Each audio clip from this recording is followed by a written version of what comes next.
Bilangan 32, penyerahan daerah sebelah timur Sungai Yordan.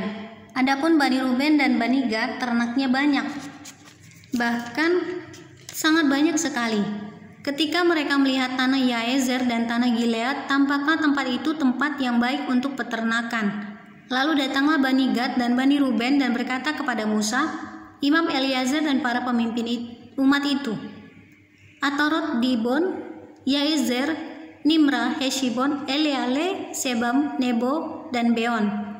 Negeri yang telah dikalahkan oleh Tuhan untuk umat Israel, itulah suatu negeri yang baik untuk peternakan dan hamba-hambamu ini memang ada ternaknya.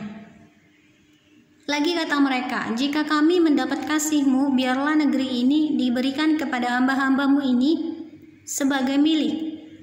Janganlah kami harus pindah ke seberang Sungai Yordan. Jawab Musa kepada Bani Gad dan Bani Ruben itu, masakan saudara-saudaramu pergi berperang dan kamu tinggal di sini? Mengapa kamu hendak membuat dengan enggan hati orang Israel untuk menyeberang ke negeri yang diberikan Tuhan kepada mereka?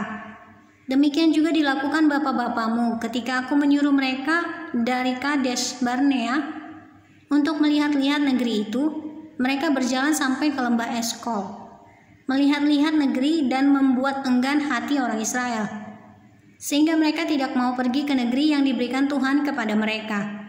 Maka bangkitlah murka Tuhan pada waktu itu dan ia bersumpah bahwasanya orang-orang yang telah berjalan dari Mesir yang berumur 20 tahun ke atas tidak akan melihat negeri yang kujanjikan dengan bersumpah kepada Abraham, Ishak dan Yakub, oleh karena mereka tidak mengikut aku dengan sepenuh hatinya, kecuali Kaleb bin Yefun orang Kenas itu dan Yosua bin Nun, sebab keduanya mengikut Tuhan dengan sepenuh hatinya.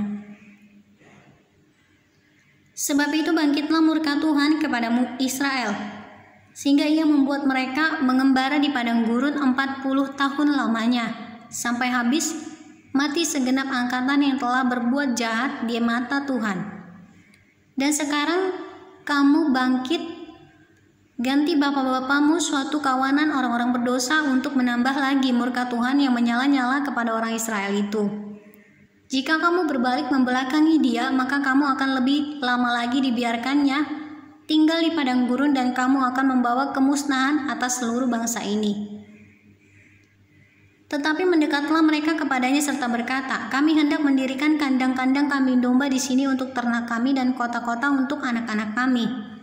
Tetapi kami sendiri akan mempersenjatai diri dan dengan bersegera kami akan berjalan di depan orang Israel sampai kami membawa mereka ke tempatnya. Sementara itu anak-anak kami akan tinggal dalam kota-kota yang berkubu oleh karena penduduk negeri ini. Kami tidak akan pulang ke rumah kami sampai setiap orang Israel memperoleh milik pusakanya. Sebab kami tidak mau menerima milik pusaka di seberang Sungai Yordan sana dan seterusnya, apabila kami mendapat milik pusaka di seberang Sungai Yordan sini di sebelah timur. Lalu berkatalah Musa kepada mereka, jika kamu hendak berbuat demikian, jika kamu hendak mempersenjatai diri untuk berperang di hadapan Tuhan,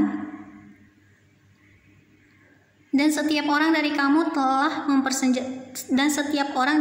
telah bersenjata hendak menyeberangi Sungai Yordan di hadapan Tuhan sampai ia menghalau musuh-musuhnya dari hadapanmu, sehingga negeri itu takluk ke hadapan Tuhan, dan jika kemudian kamu pulang, maka akan bebaslah kamu dari kewajibanmu kepada Tuhan dan kepada Israel, dan negeri ini pun akan menjadi milikmu di hadapan Tuhan.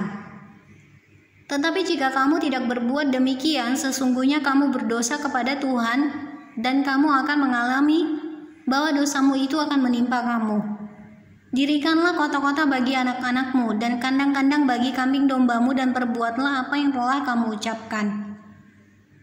Maka berkatalah Bani Gad dan Bani Ruben itu kepada Musa, hamba-hambamu ini akan berbuat seperti yang diperintahkan tuanku. Anak-anak dan istri-istri kami, ternak dan hewan kami akan tinggal di sini di kota-kota Gilead. Tetapi hamba-hambamu ini akan menyeberang di hadapan Tuhan untuk bertempur, yakni setiap orang yang bersenjata untuk berperang seperti yang dikatakan tuanku. Lalu Musa memberi perintah mengenai mereka kepada Imam Eleazar dan kepada Yosua bin Nun dan kepada kepala-kepala puak dari suku-suku Israel. Kata Musa kepada mereka, jika Bani Gad dan Bani Ruben itu telah menyeberangi sungai Yordan bersama-sama dengan kamu untuk berperang di hadapan Tuhan, yakni semuanya orang yang bersenjata untuk berperang, dan jika negeri itu telah takluk kepadamu, maka haruslah kamu memberikan tanah Gilead kepada mereka sebagai milik. Tetapi jika mereka tidak menyeberang dengan bersenjata bersama-sama dengan kamu, maka haruslah mereka menerima tanah miliknya di tengah-tengahmu di tanah Kanaan. Lalu Bani Gad dan Bani Ruben itu menjawab, apa yang difirmankan Tuhan kepada hamba-hambamu ini akan kami lakukan. Kami sendiri akan menyeberang dengan bersenjata di hadapan Tuhan ke tanah Kanaan. Tetapi bagi kami tetaplah tanah milik pusaka kami di seberang sungai Yordan sini.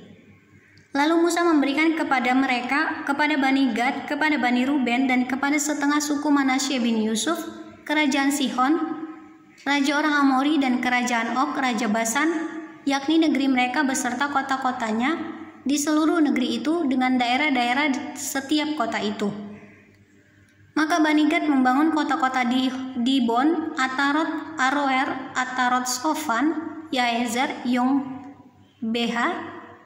Yokbeha, Bet Nimra, Bet Haran sebagai kota-kota yang berkubu dan sebagai tempat kandang-kandang kambing domba. Dan Bani Ruben membangun kota-kota Hesibon, Eleale, Kiryataim, Nebo, Baalmeon dengan mengganti nama-namanya dan Sibma. Dan mereka memberi nama lain kepada kota-kota yang dibangun mereka itu. Bani Makir bin Manasye pergi ke Gilead. Mereka merebutnya dan menghalaukan orang Amori yang ada di sana. Lalu Musa memberikan Gilead kepada Makir bin Manasye dan diamlah ia di sana. Yair anak Manasye pergi merebut dusun-dusunnya dan menamainya Hawot Yair. Nobah pergi merebut Kenat dengan segala anak kotanya dan menamainya Nobah menurut namanya sendiri.